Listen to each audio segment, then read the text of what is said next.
नमस्कार, मैं अंकित सिंह हूं और आप देख रहे हैं किसान तक। ये जो पत्ता आप देख रहे हैं ये मोरिंगा का पत्ता है और कुछ लोग इसे देहात की भाषा में सहजन भी कहते हैं। सहजन का कितना फ़ायदा है इंसानों के लिए ये आप बखूबी जानते हैं और बताने की ज़रूरत हमें नहीं है, लेकिन ये पशुओं के लिए कितना फ़ायदे का सौदा है ये आज हम आपको बताने वाले हैं। और ये जो जानकारी देंगे इसके लिए हमारे साथ हैं डॉक्टर मनमोहन सर हैं और जो कि बिहार पशु विज्ञान विश्वविद्यालय में असिस्टेंट प्रोफेसर पे कार्यरत है। तो सर से समझते हैं कि मोरिंगा का पत्ता और मोरिंगा का फल पशुओं के लिए कितना मददगार साबित होगा और क्या क्या इसके फायदे हैं और किस तरह से किसान इसका उपयोग पशुओं के लिए कर सकते हैं। तो आइए जानते हैं जानकारी। जैसा कि मोरिंगा ये इसके आप पहचान का ये मोहताज है नहीं। जैसे हम लोग मिलेट्स के बारे में पहले पढ़े थे और मिलेट्स के बारे में जानते थे, इसको हम लोग सुपर फूड कहते हैं। अगर मोरिंगा को सुपर फूड कहा जाए तो इसमें कहीं कोई दो राय नहीं है कि ये भी एक सुपर फूड से कम नहीं है। इसमें बहुत सारे ऐसे प्रॉपर्टीज़ हैं जिसके कारण कि इसको हम लोग यूज़ करते हैं ह्यूमन के लिए। हमारे बहुत सारे प्रोडक्ट्स ऐसे इवन कॉस्मेटिक प्रोडक्ट्स, इवन जो न्यूट्रिशन के प्रोडक्ट हैं वो बनते हैं। हम काफ़ी इसको एक्सटेंसिवली इसको यूज़ किया जा रहा है ताकि इसको जो है बढ़िया अच्छे तरीक़ा से इसको यूज किया जाए और इसका काफ़ी जो बेनिफिशियल प्रॉपर्टीज़ है जिसके कारण कि इसको हम लोग डे टू डे लाइफ में भी इसको यूज़ कर रहे हैं। लेकिन आज हम लोग इससे डिफरेंट होकर के कुछ चर्चा करेंगे पशुओं में इसका क्या इंपॉर्टेंस है। क्योंकि हम लोग जैसा हम लोग का परिवेश है इसके अकॉर्डिंग क्या है कि हमारे यहाँ ज़्यादातर बिहार में या बंगाल या उड़ीसा या झारखंड के कुछ पार्टों में क्या है ज़्यादातर बकरी पालन बहुत ज़्यादा प्रोमिनेंट होता है। क्योंकि बकरी जो कोई भी गरीब किसान है वो भी आसानी से पाल सकती है। कोई भी डिस्ट्रेस वूमेन है या किसी भी तरह के कंडीशन में है, आर्थिक कंडीशन से अगर कमज़ोर है तो भी वो बकरी पालन आसानी से कर सकती है। तो उसी कड़ी में आगे बढ़ते हुए जो हम लोग एक्चुअली बकरी पालन का जहाँ तक बात है तो वहाँ पर हम लोग क्या देखते हैं कि यहाँ पर जिनके पास सोर्स ऑफ इनकम कम होता है या फिर जिनके पास कैपिटल इन्वेस्टमेंट कम है वो लोग जो है बकरी पालन आसानी से करते हैं।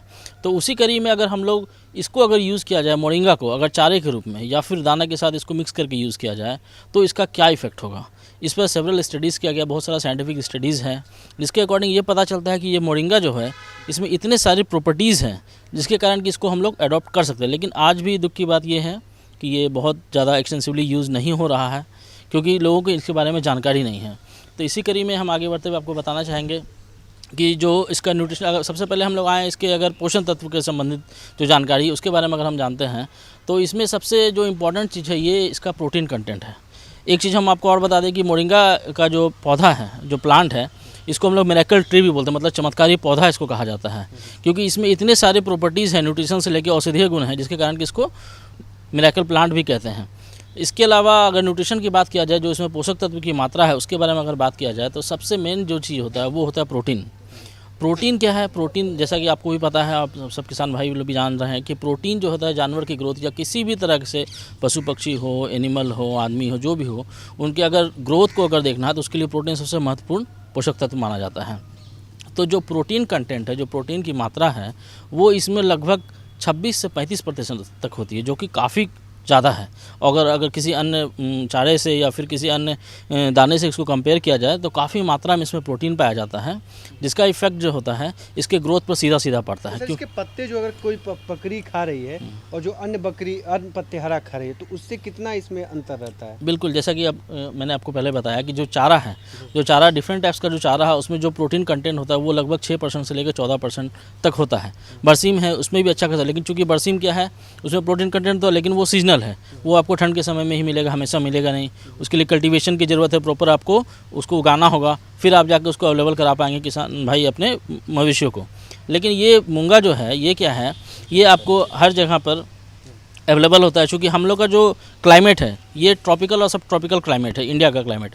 और इस क्लाइमेट में क्या होता है, मोरिंगा का पौधा काफ़ी आसानी से, जो मूंगा का पौधा जिसको सहजन भी बोलते हैं हम लोग, ये आसानी से ग्रो करता है। कहने का मतलब क्या हुआ, इसको आप बिना कल्टीवेट किए हुए भी आपको आसानी से अवेलेबल हो जाता है। और अगर आप जब इसको यूज़ करना चाहते हैं तो आप इसको कल्टीवेट कीजिए, उगाइए और फिर जानवरों पर यूज़ कीजिए। तो अगर हम इसके न्यूट्रिशन की बात किया जाए तो जहाँ तक जैसे हम प्रोटीन पे कंसंट्रेट करते हैं तो प्रोटीन जो होता है एक बहुत ही इंपॉर्टेंट सोर्स होता है ग्रोथ का। तो जो प्रोटीन कंटेंट है ये सिर्फ इसके पौधे में ही, मतलब पत्ते में ही नहीं होता, ये जो इसका ड्रम स्टिक जो इसको हम लोग खाते हैं उसमें भी प्रचुर मात्रा में पाया जाता है। तो ड्रम स्टिक अगर हम लोग यूज़ कर रहे हैं ह्यूमन बींग के लिए, चूँकि क्या है आजकल मार्केट में बहुत डिमांड है उसका, आजकल क्या पहले से भी है, और जैसे जैसे लोग इसके बेनिफिट को जान रहे हैं और इसका डिमांड बढ़ते जा रहा है। तो मवेशियों में या छोटे जानवरों में, इवन पक्षियों में हम लोगों ने इसको ट्राई किया, जो आगे हम लोग डिस्कस करेंगे इसके बारे में। तो इसका इफेक्ट जो है इसके ग्रोथ पर सीधा सीधा देखने के लिए मिलता है, क्योंकि प्रोटीन कंटेंट ज़्यादा होने के कारण। इसके बाद अगर हम आते हैं नेक्स्ट पॉइंट, प्रोटीन के अलावा और क्या इसमें प्रेजेंट है। प्रोटीन के अलावा जो अगर विटामिन्स की बात किया जाए तो स्पेशली जो आपका फैट सॉल्युबल जो वाटर सॉल्युबल जो विटामिन्स होते हैं, vitamin B, vitamin C, B के डिफरेंट कंपोनेंट्स जैसे B1 हो गए, राइबोफ्लेविन हो गए, B2 हो गए, B6 हो गए, B3 हो गए, ये सारे जो है इसमें प्रचुर मात्रा में उपलब्ध हैं। इसके अलावा विटामिन सी, एस्कॉर्बिक एसिड भी प्रेजेंट है। इसके बाद अगर हम लोग देखा जाए न्यूट्रिशन के दृष्टिकोण से तो इसमें आपका जो इसेंशियल एलिमेंट्स है जो बॉडी के ग्रोथ के लिए ज़रूरी है, बॉडी के डिफरेंट टाइप्स के एंजाइम के एक्टिवेशन के लिए ज़रूरत है, जो एलिमेंट्स होते हैं वो इसमें प्रचुर मात्रा में पाया जाता है। उसमें अगर हम लोग बात किया जाए तो कैल्शियम है, फास्फोरस है, मैग्नीशियम है, पोटेशियम है, आयरन है, जिंक है, ये सब काफ़ी प्रचुर जो कि बॉडी के लिए काफ़ी ज़्यादा इंपॉर्टेंट है। बॉडी के डे टू डे एक्टिविटी को सुचारू रूप से चालू करने के लिए, चलाने के लिए ये बहुत ज़्यादा इंपॉर्टेंट होता है। तो ये सारे प्रॉपर्टी जो ये न्यूट्रिशन के एस्पेक्ट में, मतलब जो पोषक तत्वों की मात्रा है उसमें ये सारी चीज़ इसमें विद्यमान है। इसके अलावा भी बहुत सारी ऐसी प्रॉपर्टी है जो इस पौधे को चमत्कारी पौधा बना, जैसा कि मैंने आपको शुरुआत में ही बताया कि इसको चमत्कारी पौधा कहते हैं। तो इसके अलावा और क्या प्रॉपर्टियाँ हैं इसके बारे में हम लोग जानते हैं। तो इसमें एक प्रॉपर्टी है, जैसे आपको कहा जाए तो ये एंटीबैक्टीरियल है। ह्यूमन बीइंग में तो इसका बहुत सारा इफेक्ट है, जैसा कि बहुत सारा लिटरेचर भी अवेलेबल है। एंटीबैक्टीरियल इफेक्ट होने के कारण क्या होता है, अगर बीमार को पशु है, अगर इसको सप्लीमेंट हम लोग दिया जाए इसको साथ साथ, हम ऐसा नहीं बोल रहे कि आप मेडिसिन नहीं दीजिए, इलाज उसका कराइए, अगर इसको सप्लीमेंटेशन साथ में किया जाता है या कुछ ऐसी बीमारी जिसमें सिर्फ इसको यूज़ किया जाए तो वहाँ पर उसको ठीक कर सकते हैं हम लोग। तो ये एंटीबैक्टीरियल इफेक्ट का काम करता है। इसके अलावा जो है वो पशुओं में रोग प्रतिरोधक क्षमता को बढ़ाता है। एक तो हम लोग जानते हैं ऐसे ही कि जो बकरियां होती है अन्य जानवरों की तुलना में रोग प्रतिरोधी क्षमता इसमें ज़्यादा होती है। यही कारण है कि ये हमारे परिवेश में काफ़ी आसानी से पाली जाती हैं। उसके बावजूद अगर हम लोग इसको यूज़ करते हैं तो रोग प्रतिरोधक क्षमता में कई गुना बढ़ोतरी होती है, जिसके कारण क्या होता है वो कम बीमार पड़ती हैं और उसका सीधा सीधा असर जो होता है हमारे पशुपालक भाइयों के जेब पर जो पड़ने वाले अतिरिक्त खर्च है उस पर नहीं पड़ता है। दूसरी चीज़ होगी। तीसरी चीज़ है कि इसमें जो अवेलेबल जो क्या कहते हैं कुछ एंटीऑक्सीडेंट्स होते हैं जैसे कि फ्लेवोनॉइड्स है, ये इसमें प्रेजेंट होता है। ये सब होने के कारण जो होता है इसको हम लोग पशुपालन में भी अच्छी तरीक़ा से यूज़ करते हैं। जो जैसे एंटीबैक्टीरियल के बारे में हमने बताया कि एक इंग्रेडिएंट है जैसे टेरिगोस्पर्मिन, वो हम लोग इसमें प्रेजेंट होता है, इसके लीफ में हम लोग प्रेजेंट होता है, तो हम लोग इसको यूज़ करते हैं, इसको एज ए एंटीबैक्टीरियल के रूप में यूज़ कर सकते हैं। और जहाँ तक इसको खिलाने की बात है, जो चारा वगैरह जैसे हम इसको आखिर कैसे खिलाया जाए, किसान भाइयों के मन में ये सवाल होता है, क्योंकि बहुत बार क्या होता है कि ये जानवर इसको प्रेफर नहीं करते, खाना नहीं चाहते हैं या कम खाते हैं। बात बिल्कुल सही है, क्योंकि ये क्या है, ये इनका रेगुलर फूड है नहीं। जैसे हम लोग डेली खाना खाते हैं, जो अपना रेगुलर फूड है उसको हम लोग डेली यूज़ करते हैं, क्योंकि इसको हम लोग रेगुलरली यूज़ नहीं कर रहे हैं तो ये ज़्यादा इसको नहीं खाना चाहती हैं, या जो इनका डेली का है जो पत्ता जो खाती है रेगुलरली उसको वो ज़्यादा प्रेफर करती हैं।